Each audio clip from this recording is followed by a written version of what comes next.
Well, Bill, given the high vaccination rate among most parts of the Commonwealth, the threat here is low, we're told, because polio is extremely rare. Still, the moment and the reports out of New York, she says, serve as reminders.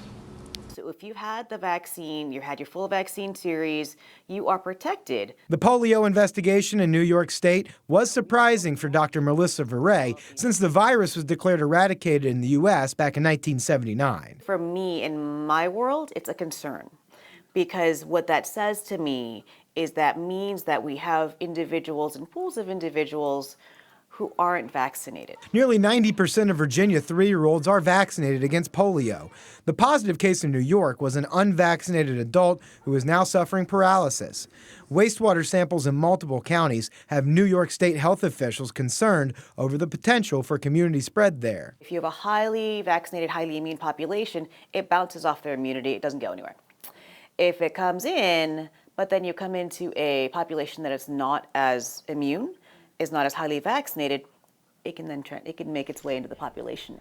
While the COVID-19 pandemic made so many well aware of viral community spread, Dr. Viray says it also set back medical well visits and immunization tracks for many families. As we're getting ready to go back to school, talk about making sure that your kids are on their way to be up to date with their immunizations, not just because it lets them get into school.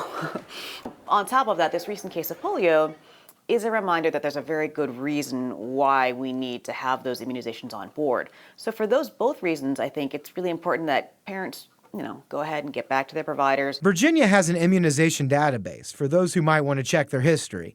Even though the threat is low here, Viray says this moment shows why a standard vaccine regimen was developed against a host of diseases. These are safe vaccines, and the diseases that they prevent are pretty darn scary.